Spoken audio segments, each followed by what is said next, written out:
views expressed on this program are those of the hosts, guests, and callers, and are not necessarily those of this station, its management, or other advertisers.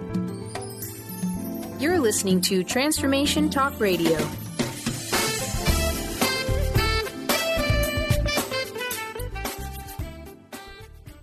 Welcome to Cultural Brilliance Radio, the DNA of organizational excellence with Claudette Rowley.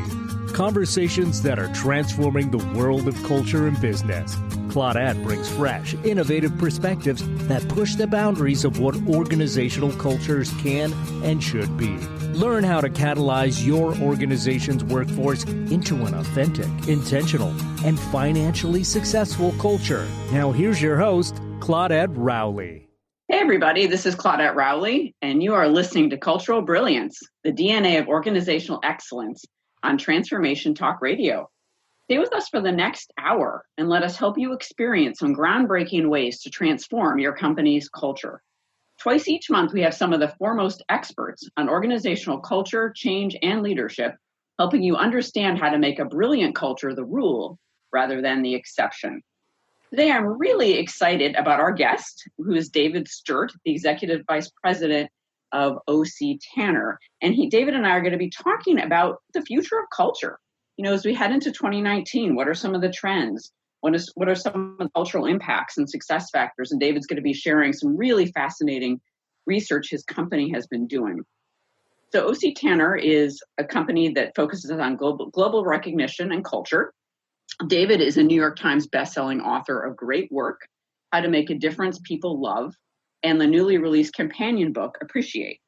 His work and interviews have been published in the Wall Street Journal, Harvard Business Review, Fast Company, and Inc., and he co-authors a weekly leadership column for Forbes.com. David has spoken at TEDx and to thousands of business leaders at conferences around the world and companies, including Bank of America, Dow Chemical, Nationwide, Home Depot, and MGM. David has a bachelor's degree in training and development and an MBA, and 2 decades of experience in research, innovation, and leadership. He was born in England, raised in South Africa, and educated in the U.S. and Asia, and he is driven by making a difference in the world. Welcome, David. Thank you, Claudette. Great to be with you. Yeah, it is great to have you here. Been looking forward to this show. For listeners, I actually met David at a conference at the end of last summer and got to hear him speak. So that made me extra excited to have you as a guest because I know we're gonna have a great conversation. Well, thanks. I'm looking forward to it. Yeah. So I know you've worked at O.C. Tanner for a while, but tell us a little bit about O.C. Tanner and also how you got involved in the culture space professionally. Sure. Just a little background on O.C. Tanner. The company's been around for over 90 years and has been the world's leader in employee recognition. And so as part of that, we help organizations all over the world recognize their people when they do great work. And so as part of that effort, we've done a ton of research around workplace culture, around what works and what doesn't, what's effective and why. And during the course of that research, we began to see the disproportionately powerful effect that recognition and basic appreciation has on building thriving workplace cultures. And so that led us into a deeper dive into workplace culture. What are some of the other contributors to really thriving cultures? And when certain elements are missing, what effect does that have? And so that's at the O.C. Tanner Company, we have the O.C. Tanner Institute, where we have a great research team that just does a ton of research. And we've, over the last 2 years, done some really extensive global research around workplace culture, looking through the lens of the employee's experience. And we found that fascinating. And so that's part of what we've been sharing. That's really interesting. Thanks for sharing that. And I did not know that O.C. Tanner has been around for 90 years. Yeah. It's kind of a rare thing these days. It is. And a lot of companies that focus on culture are newer, right? Comparatively speaking. Correct. Yeah. And so how did you get in the culture space yourself? What drew you to it? What was your background?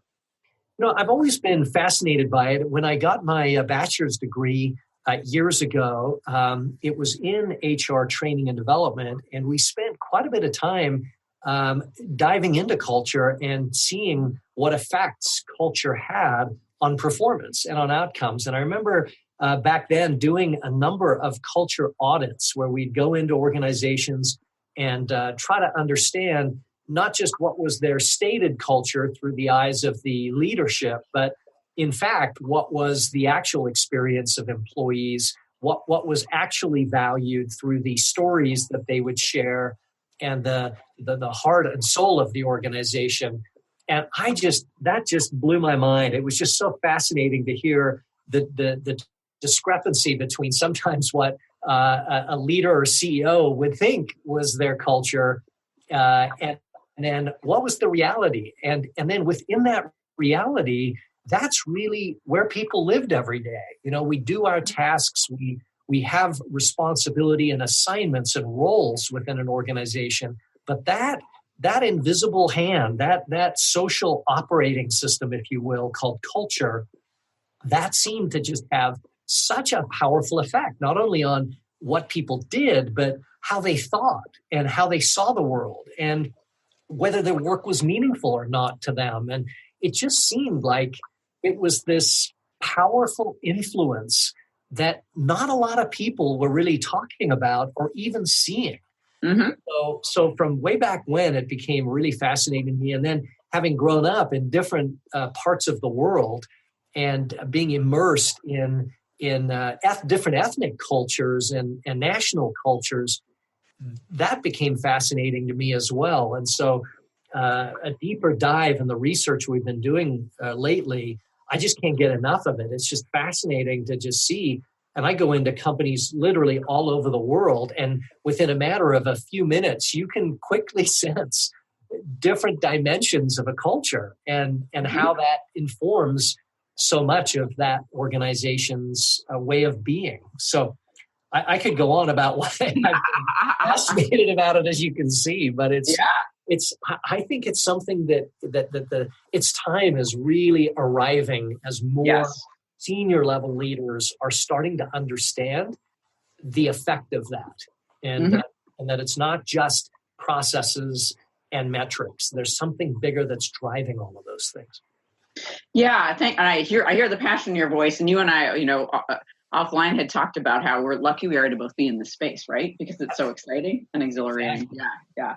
And you said a couple of things I want to highlight because they were so important. This discrepancy, right, between what a leader might think is happening and the reality of what's happening, which is this place people live every day.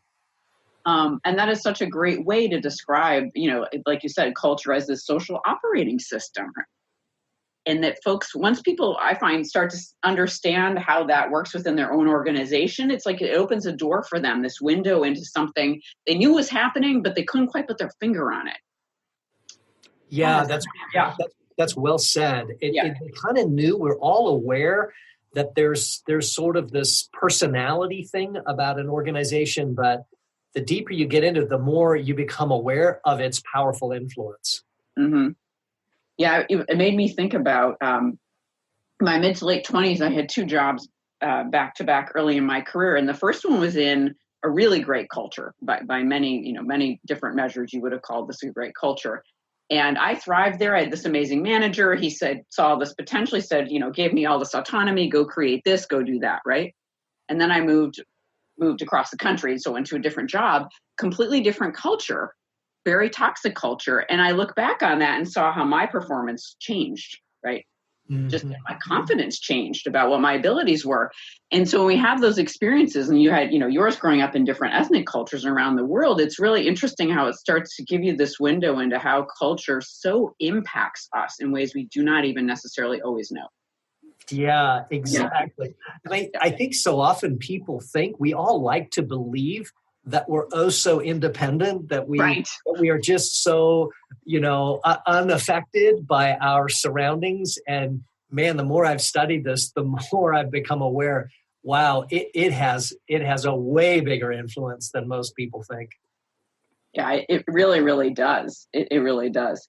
And so what, given that it has so much influence, and you said, it's like the culture's time has come, like so many people are much more open to understanding it and looking at it. What are some of the trends that you're seeing right now?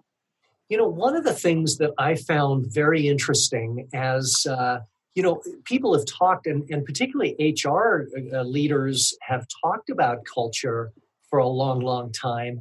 Right. And I think part of the shift that's beginning to happen is when you look at how many articles and how many comments are now starting to show up, not just in HR circles, but in senior leadership circles, in HBR, in leadership media, it's starting to become talked about and even insisted upon, and it's making news in interesting ways. And I think people are starting to go, yeah, that organization culture, I can see how that culture has had an influence on outcomes. And often in the news, it's lousy outcomes, or it's outcomes that have created legal issues for organizations and created all kinds of pressure that cause people to say, we need to not just treat this as a almost a random occurrence, but it's systematic of something bigger in the core. And most recently, just a year ago, it was fascinating to see the National Association for Corporate Directors, the largest director association. If you're on a board, particularly a public board, chances are good you belong to that association so that you can be well informed as to your fiduciary responsibilities as a board member. And when they came out a year ago and said corporate culture can no longer be considered as a soft issue by management and boards, and that its effect has a massive influence on organizational performance and reputation, I think that's the first major salvo, I think, across the bow of every major organization to begin to take it seriously and begin to hold organization leaders accountable for the culture they create and the culture that they intentionally shape.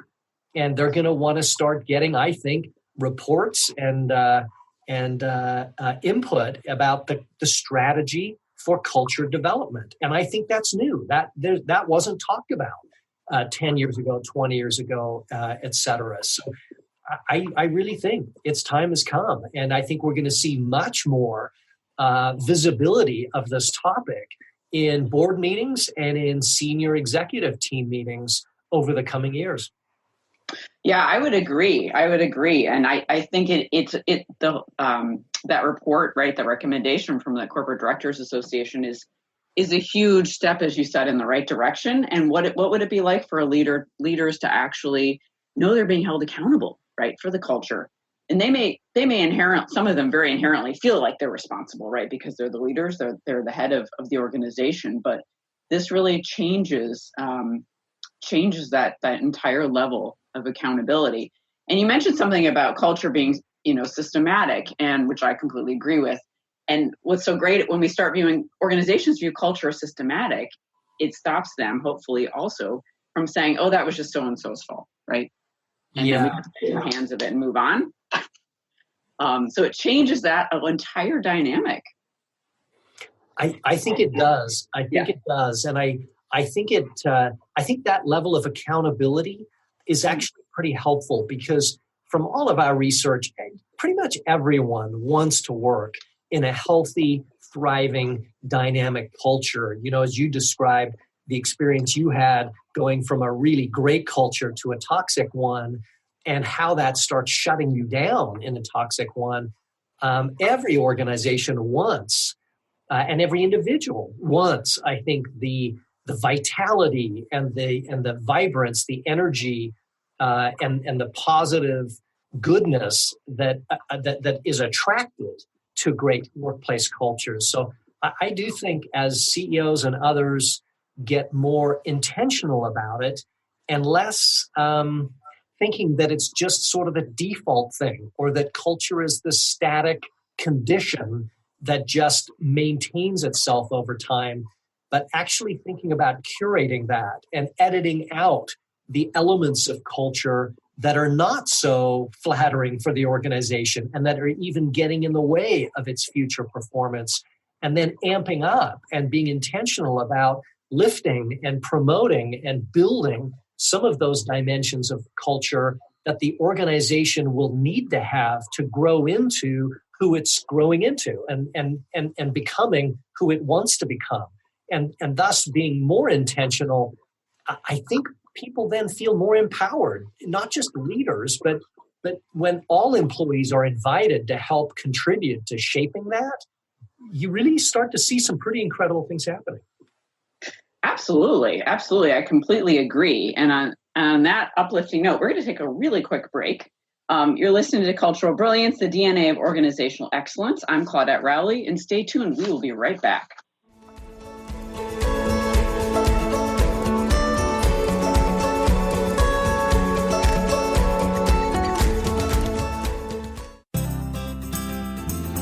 To find answers to life's questions, you need to look within yourself.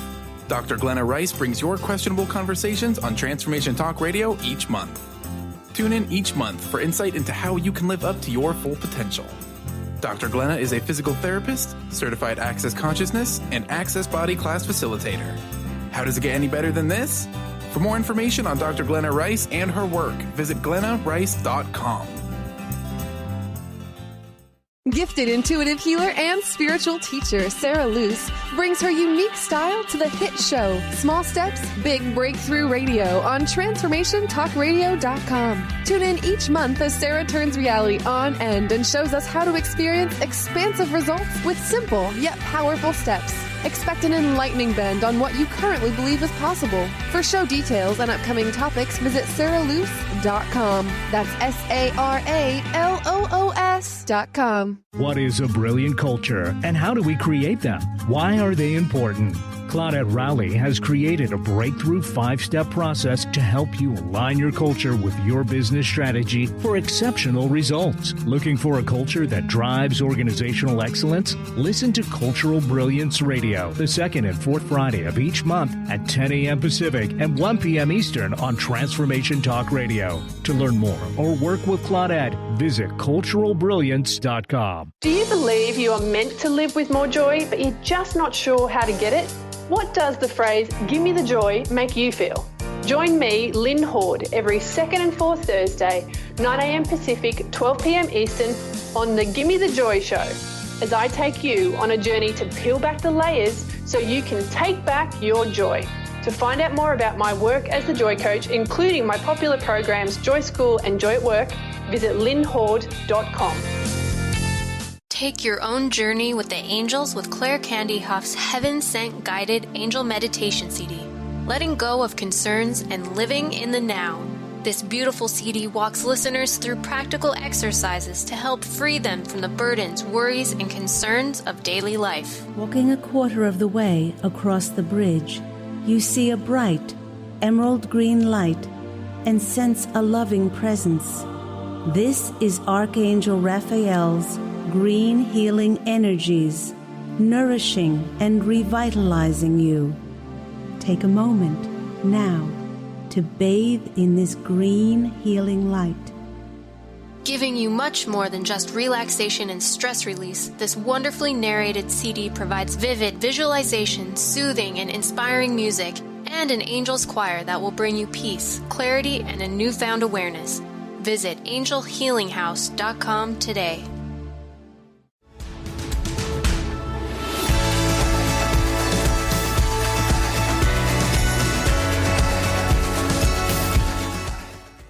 We're back on Cultural Brilliance, the DNA of Organizational Excellence. I'm Claudette Rowley, and my guest today is David Sturt, who is an Executive Vice President at O.C. Tanner and goes all around the world working with companies to help them really create great cultures. So David, we've been having a really fascinating conversation, and just before we went to break, talking about the importance of leaders taking full accountability and how the directive of corporate boards really is leading that cause, right? And shifting how leaders view culture. Correct. Yeah. And I know one of the things that, one of the many things that you've been doing with O.C. Tanner through your research is you came up with 6, I believe they're called fundamental aspects of culture, right? Yeah. And I know you could talk about this for hours, literally, right? There's so much here, but give us the short version, I think, because I think the aspects are really great. And they also, I know, come from this huge body of research, don't they? Correct. Yeah. As I mentioned, we have really tried to get to the heart of what is it that employees really value, and what elements are always present when somebody says, I work at a great place, I work at a great company, there's a great culture where I work.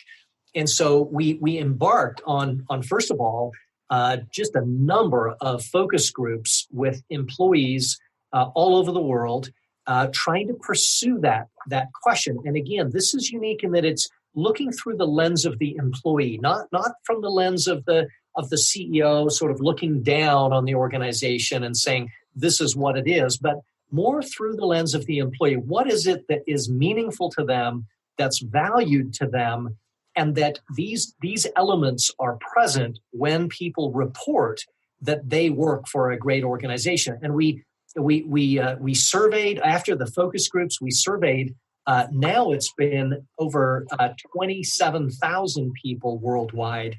Wow. And really pursuing the answers to those questions. And there were 6 ingredients, if you will, that really became quite clear that these dimensions, these aspects of workplace culture were really important. And so maybe I'll just buzz through them. The first is what we've collected into a category called purpose. And that is not so much just, do they have a mission statement? Do they have a vision? Or even, is there a purpose articulated? But it's, do people connect with the sense of what the organization is about? And that can happen all the way up at the organizational level. It can also happen at the team level. But it's important that people feel connected to a bigger cause, that their work adds up to some bigger endeavor that's a valuable thing to be about doing. And so that sense of purpose is a powerful attractor, a powerful magnet. We often refer to these 6 things as talent magnets. Mm-hmm. They seem to draw people's and elicit people's engagement and their desire to bring their discretionary effort to the table when that's in place. So purpose is meaningful. The second one is around opportunity. This is, do people see an opportunity for them to grow and develop? Not always necessarily to move up the career ladder, but to develop their skills, to learn more, to expand the value that they can end up creating. And are they connected to that, or is that distant from them? And people make important decisions, whether they stay, whether they join an organization, and whether they engage based on the sense of opportunity that they experience as an employee within that setting. Mm-hmm. The third one is around success. And that's really, do they feel like they make a difference? Can they actually feel and taste what success is feeling like within their role, within their team, within their organization? And that's really important. If people don't feel successful, if they don't feel like they are making a difference, if they don't feel like they're having some wins, however small or large they may be, it creates this uneasy void, and it begins to cultivate a deep sense of insecurity and lack of feeling valuable in the work that you're contributing. So that's an important dynamic. And that's one thing I just want to jump in for a minute about the success and highlight it, because I think this is very overlooked in a lot of the dialogue on culture that I'm hearing or books I'm seeing and reading. And it's, when you say it, it's so obvious, right? Are they making a difference? Do they feel successful, right? Or do I feel like I'm going in every day in a mediocre way, right? Because of different things happening, maybe that are outside of my control. So this is really, I think, a key. I mean, purpose and opportunity are huge, but I think success gets overlooked. What's your take on that? I totally agree, Claudette. It does. And I think people underestimate what happens when, as you described, when people don't feel successful, and underestimate the value when people do feel successful. It's that feeling of being on a winning team. It's that feeling that there's progress too. Innovation is in that same collection. That almost that restlessness to constantly be improving and to feel the effects of that improvement. And that feeling the effects of that, I think, is what fuels the lifeblood of people's willingness and desire to do the next great work and the next accomplishment that is right around the corner for them. And so especially, you notice it, especially when it's missing in a culture. It's almost like no matter what they do around the other edges of that, if that one's not being treated and attended to, you get all kinds of crazy, and some of the other things just don't have an effect. Yeah. So thanks for sharing a little bit more about that, because I think that just gets overlooked. Yeah. So what's the next talent magnet? The next one, the fourth one, is around appreciation, and this is the flip side of the success coin, the flip side of that success coin, and that is, do I feel valued when I contribute? Do I feel like if I'm going to do what you as a company leader hope I do, which is fully invest and actually bring that extra effort to my work, and I do things that create value and move the organization forward, is it in fact noticed? Does anybody really care? Is it something that I can sort of tangibly feel that it's worth it? Because clearly, if the purpose is there, the opportunity is there, I'm feeling successful in having accomplished this thing, if there's no sign that was valued and appreciated, it just has this terrible undermining effect, which basically creates this huge cognitive dissonance between, oh, you're saying that this is valued, but in fact, it really isn't. And I think it's a really, really important part, and we've done a ton of research in this category, and boy, when that's present, it seems to hold all the other elements together and amplify them. And when it's missing, again, despite some of your best efforts in some of these other areas, people don't believe it's authentic, and they don't feel that there's this deep sense of humanity in the organization. And so it's a potent one. The next one is around well-being. And this is something we've seen rise in prominence over the last number of years, where the sort of the social contract, if you will, of employees joining an organization to go to work with them used to think, hey, the deal's the deal, and the company sort of behaves the way it does, and I don't have a big voice in the whole reciprocal relationship. And I think that's fundamentally changed now. I think individuals are feeling like it's not okay for me to sort of sell my soul to the corporation and be mistreated.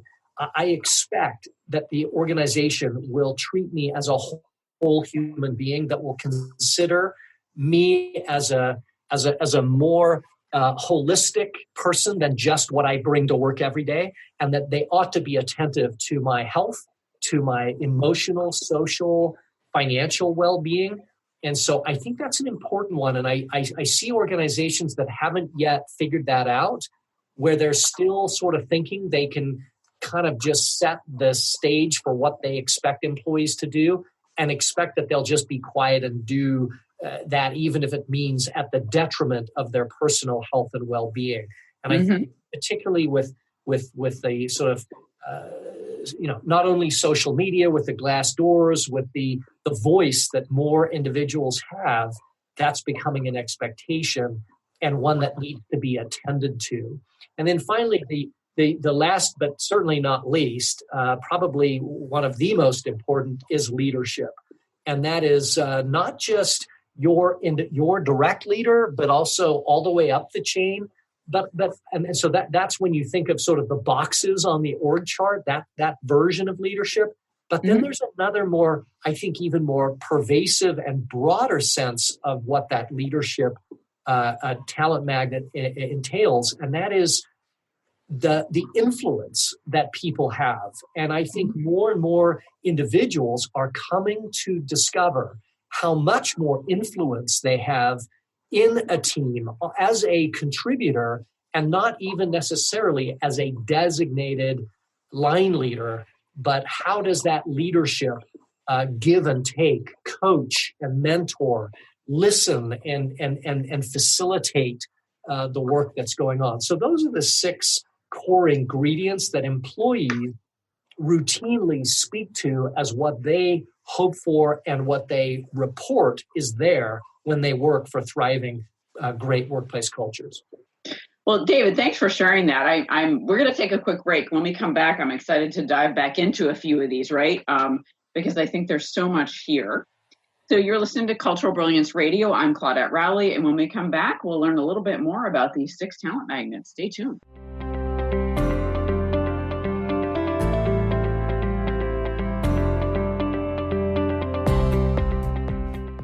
Did you know that all of the shows on the Transformation Radio Network are available as podcasts to stream or download? Really? Check us out. Go to transformationradio.fm. We have business shows, spiritual shows, energy healing shows, and pretty much everything in between. Something for everyone, guaranteed to inspire, educate, and transform. We are transforming the world, one listener at a time. What is holding you back from living the life you are meant to live? Why is it vital to believe in something bigger than yourself? Are you in physical or emotional pain? Tune in monthly to Vibrant Purposeful Living. Awaken the vibrant life within you with Lou Paradise and Dr. Pat on TransformationTalkRadio.com. Lou's passion is to help everyone experience positive solutions for life. Find out more about Lou with Vibrant Purposeful Living at LouParadise.com.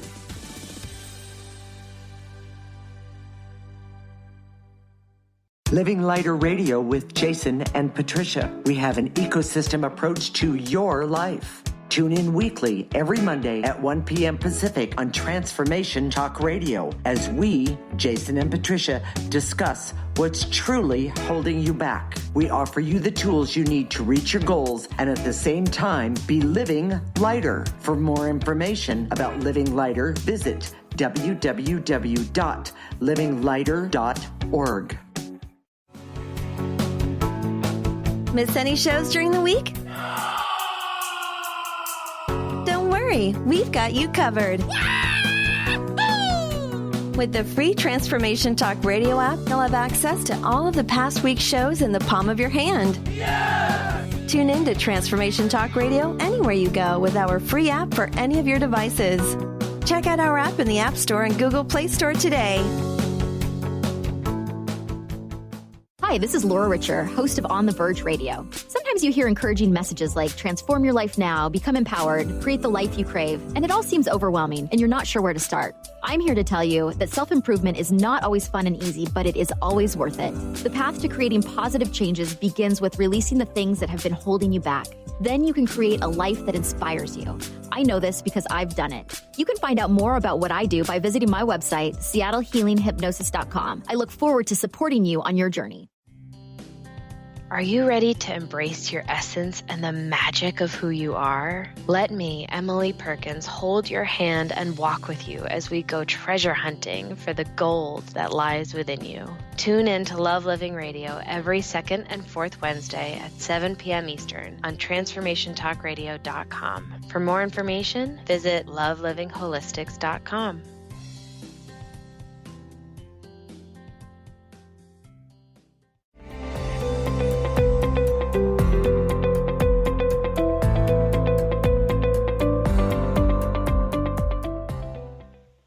We're back on Cultural Brilliance Radio. I'm Claudette Rowley here with my guest today, David Sturt from O.C. Tanner. David, before we dive back into our conversation, how can folks learn more about you, O.C. Tanner, and your work? I think the easiest would be go to octanner.com, and we have tons of our research. We make that available on our website. So there's a lot of white papers. There's our 2018 culture report that really shares a lot of the details that goes much deeper than obviously we can go in this amount of time. Oh, that's great. Thank you. And I know I have one of your white papers that talks about these different talent magnets. And I think it's a great, for anybody who's listening, who's thinking, oh, wow, this is really, intriguing to me. And I can see this might really work in my organization. It sounds like they can certainly contact you, but they can also start with that paper, right? Exactly. And it's more detailed. Yeah. Excellent. So I know you shared the 6 different talent magnets, which were so interesting. And I know one of the ones we wanted to spend a little more time on was the first one, purpose, right? Yeah. Deeper dive. Yeah. Yeah. So, as I mentioned, it's important to keep in mind a couple of things when you think about crafting or restating your purpose. To me, the process, as we've worked with lots of organizations, helping them find that. Sometimes they've just lived with a mission statement or something that's been, let's just say, lacking in emotional connection. There you go. How's that for being kind? Right. Some of them are a little painful, which means employees don't emotionally connect with them. And so as we've gone to help organizations really come to better understand their purpose, for me, it's less about coming up with something new, and it's more about going on an archaeological dig, go down into the organization and see what are the most powerful elements around answering the question why. Why is the organization doing what it's doing? What effect is it having on its customers, on its constituents? And it reminds me, and I'll share one example with you that I thought was just exemplary and outstanding. I was talking to the Bruce Fow, who's the head of HR and vice chair at KPMG. And this was an interesting exercise that he was faced with. He was looking at their engagement data, which a lot of their data was high. They're a great organization. They have a fabulous reputation. And just about any a graduate of a finance or accounting degree generally would love to work at KPMG. So they have a great name and brand essence. But what they noticed was they were missing a real strong connection, a real emotional connection between their employees and this purpose of what KPMG is all about. Because it would be easy to just think, they're about audits and they're about spreadsheets and they're about financial analysis, and their people work hard and do great work around that. But sort of why? What's at the heart of that? And so he identified in the data that they were tracking that there was a real missing element, a missing ingredient, that people weren't feeling this emotional connection to what KPMG was really all about. And so he decided, let's go after this. Let's see if we can really answer this. And so he started in a place that I thought was interesting. When I mentioned earlier this archaeological dig, that's exactly what he did. And he went back through the archives of the company looking for meaningful things that KPMG had been involved in, where they had really made a difference at a small or large scale. And he pretty soon started to discover things across the sort of rich heritage of KPMG's history, and started pulling them forward and then setting those up as the story of what happened. And then they turned those in to some campaigns that they then shared more broadly across the enterprise. One of them that I loved, that was meaningful to me, having grown up as a little boy in Cape Town, South Africa, was one that KPMG was involved with in South Africa. And that was when the government changed from a non-democracy to a full democracy. So for the first time, every individual in the country could actually vote. And one of the biggest concerns that everybody had in this massive transition of power was, can the vote be trusted? Can I count on the fact that when the government reports on who the winner is, that is in fact accurate and true? Well, who did they invite in to help audit that but KPMG? So they shared that as an example, and the example they gave, which I thought was terrific, was a campaign that said, "We champion democracy." And they basically said, look, we're here for a purpose.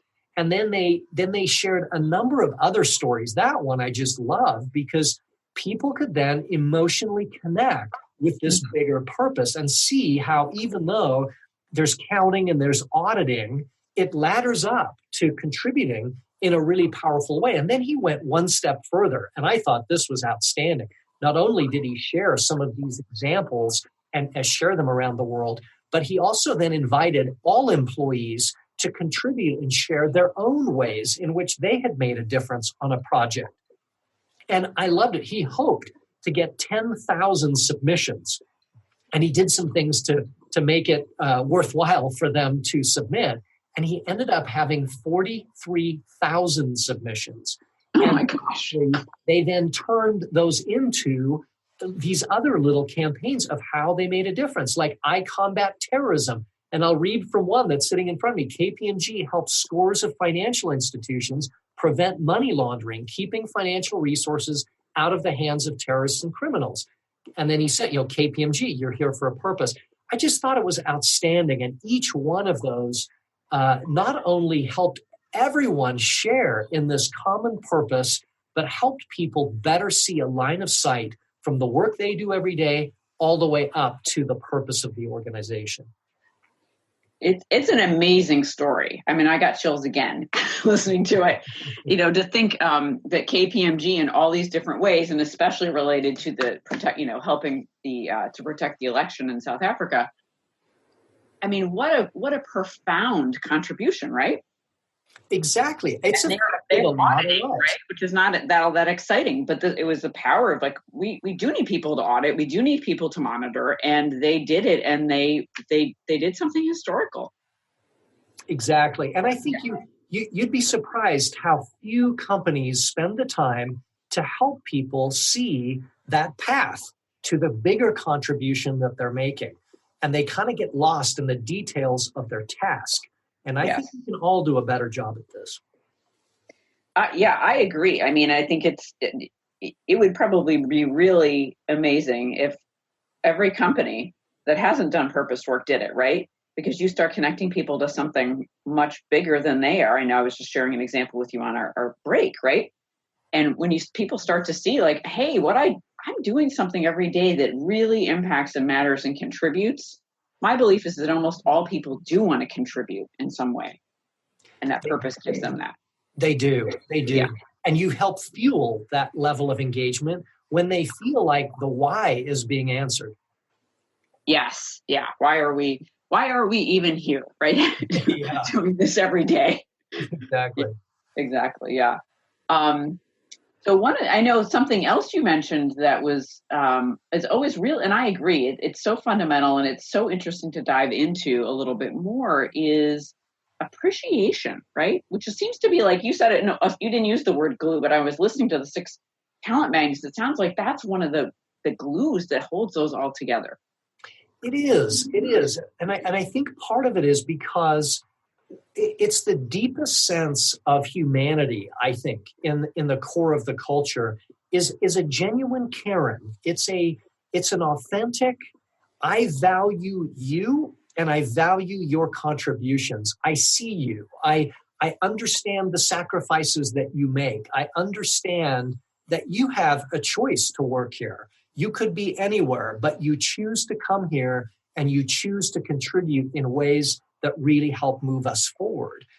And I think that orientation, that foundation, when it's there, it really opens up the opportunity for relationships, for all kinds of things that sort of stem from that foundation. Absolutely. I think, when I think about some organizations, I'm just curious to get your take on this. So there are organizations I'll go into and we'll talk about it, the idea of appreciation or something like that, right? And they'll say, why would, okay, yeah, it's good to appreciate people every or annual holiday party, right? We do this and we do a summer event and all that. And I tell people good things at their performance reviews, but why would I appreciate them for doing what they're supposed to be doing? Right? which, of course I don't agree with, and I know you don't, but what would you say? I'm curious, what do you, when you hear that from a leader or some version of it, what do you say? Yeah, I think they don't understand what effect it has, because often they may not even understand what effect that has when they think, we had an employee appreciation day. We said, hey, we sure love every little thing you do, whatever the heck you do. We just love you. And they sort of sprinkle this appreciation pixie dust around, and they think, that'll do. Go back and check the box. Hey, I've expressed appreciation. Don't have to do that for another 6 months. They ought to all feel really appreciated, right? Right. I mean, that's the silliness of the perspective, because the reality is, if you don't care whether they engage or not, then maybe that doesn't matter to you either. But the reality is, if people choose to dig deep and invest enough to innovate, to make a difference, to take care of that customer, to do the very thing, to put their heart into their work, the biggest thing they want to know is, if I do that, is it in fact valued? Does it matter? And to me, that's the role of the leader, is to help that individual understand how valued a thing it was that they just did, and to create that connection. It's not just about trying to make people feel good or validate people for having done the work. It's rocket fuel for people, because when they can see the effect they're having and the impact and what it's doing, wow, it fuels them forward. It's so much more powerful than most people understand. And if you've had that happen to you, you can get it. And I think for some of those leaders, they haven't had that experience, and so they don't understand it, and therefore they don't lead that way. Yeah, that makes a lot of sense. So what you're saying is it's a lack of understanding, right? It's a lack of knowing what the impact is of appreciation that's woven into the fabric of your organization in a day in, day out kind of a way, right? That's right. And, some of our research is interesting in that regard, in that, we found that worldwide, only 57% of employees received a thank you from a leader or a peer in the last 30 days. So, it's barely over half. Somebody is saying something to express appreciation for what they did. Another statistic we saw in the data that was a bit unnerving was this, and that is 42% of employees were told how they could also improve when they were receiving their recognition. So basically it's saying, hey, Claudette, you just did a fabulous job. You know what? You could have done this a little better, and you could have done that, and I didn't think you handled this very well. That's not recognition when it's paired with things to improve, because that's basically a little feedback session. That is different than recognition. And so understanding the importance of what happens to you when somebody sees the value that you've created. And to me, it's not just about the expression of appreciation, quite frankly. It's also about marking, designating, calling out what great work looks like, what success looks like. And that's why I say it's on the flip side of the same coin as success. Mm-hmm. Be surprised how many employees don't know what success actually looks like for their role. And when you see it and you hear it, and somebody takes the time to sort of mark it, stamp it, and go, this is great work, this is awesome, it not only sends a message to that employee, oh, that is success, and dang, that feels pretty dang good, but it also sends a really powerful message to all of those on the team, especially when that recognition is given publicly, that they look around and go, that matters around here. And now that's personified the very thing that I think they're talking about. Now I get it in a more tangible, real way.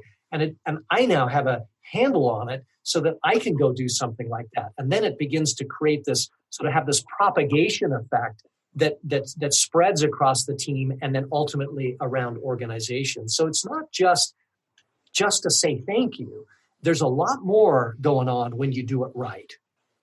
Yeah, and especially what you said about what does great work look like for my role, right? Right. Do I actually know? And it reminded me of a recent situation. I was involved with an organization, and we really had to talk a lot about how if you just give constructive feedback and that's all, right? Mm-hmm. Then no one knows what they should continue doing, but they should keep doing that they're doing well now, right? They're missing out on this opportunity because if I know what success looks like in my role and you say, keep doing these 5 things, they're really great. Then I have this area, right? This or path forward. Right. Continuing on. And then I know I have these 3 things over here to the side. I do need to improve, right? But at least I know where I am and I have a plan. That's right. And they've got more specific than just, hey, great job. Right. Because that's not particularly helpful. Like people appreciate that, but general praise is not particularly helpful.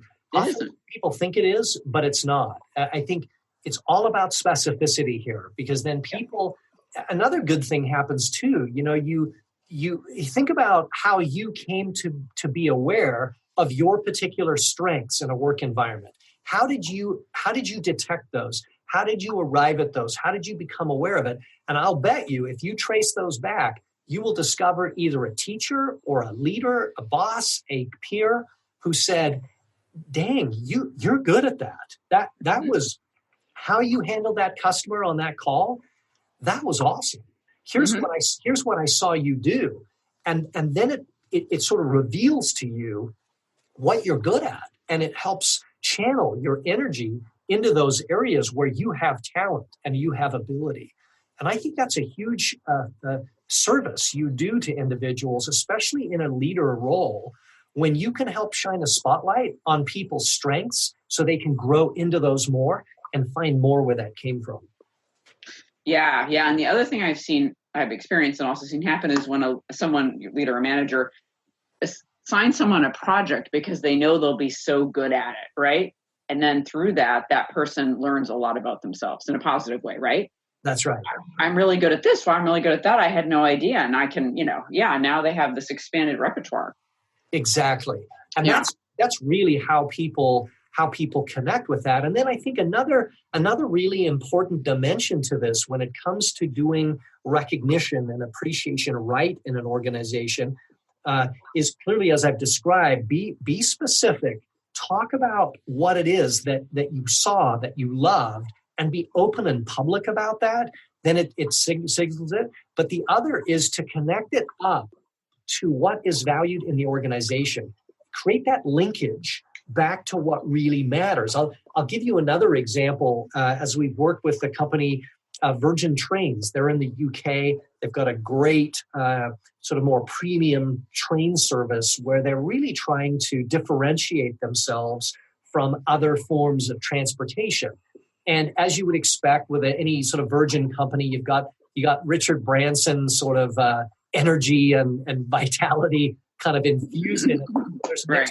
There's an expectation that it better be different, and they have these core brand ingredients like shaking things up, giving a damn, fun, innovation, boldness, wow factor. These are things that are prized culturally and ultimately prized experiences they're trying to deliver to customers, and to do things and to create experiences that their competitors won't create.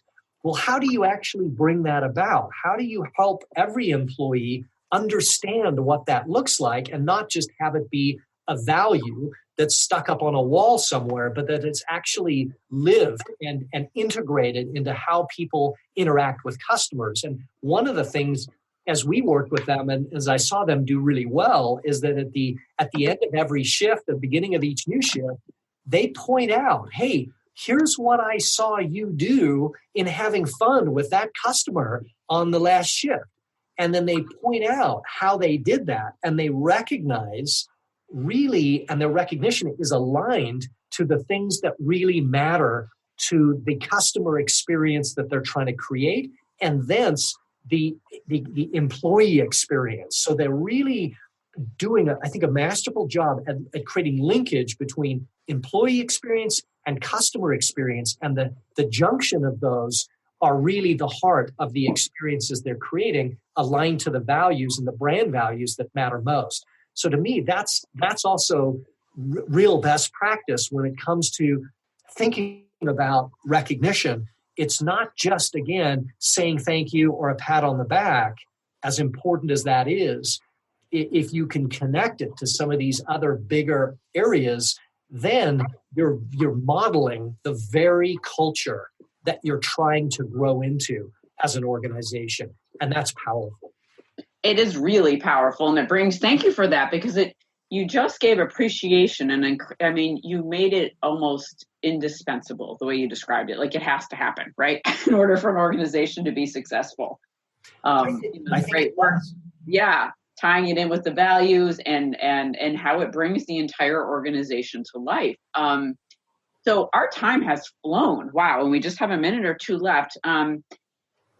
David, if you're open to it, I'd love to have you share, just if you had like one recommendation to give to listeners, in this area of these talent magnets, thinking about having a great culture, or someone's thinking about what's a place to start, what would you recommend? Yeah, great question. I think a couple of thoughts. One is choose to be intentional about it. Don't let it just default into whatever state of being is already there. I think that intentionality, and as I meet with more forward-thinking leaders, there is clearly an intentionality about their work, about saying, let's shape a culture strategy. And then I think that usually begins with do some sort of assessment. Find out where you are. We had to, in order for all of this research to come about, we ended up creating an instrument that you can actually use, a survey instrument to test how are you doing against these 6 talent magnet areas. And that becomes a pretty nice baseline to go, oh, we're really strong in this area. It kind of confirms we're weaker in this area. And then you can begin to think about and organize and choreograph, if you will, some of your various culture initiatives. Every company has different initiatives, but what I've seen is most of them are fairly one-off, and they're fairly disconnected from one another. And I think by using a framework, you can organize your efforts and aim your energies around the areas that are most needed. And I think that's great, David. That is so great, and I want to thank you so much for that. And being intentional, really diagnosing what's going on and understanding, the deeper system. So, David, thanks so much for being on the show today and sharing such amazing information. I mean, this was a great show. Really appreciate it. Thank you.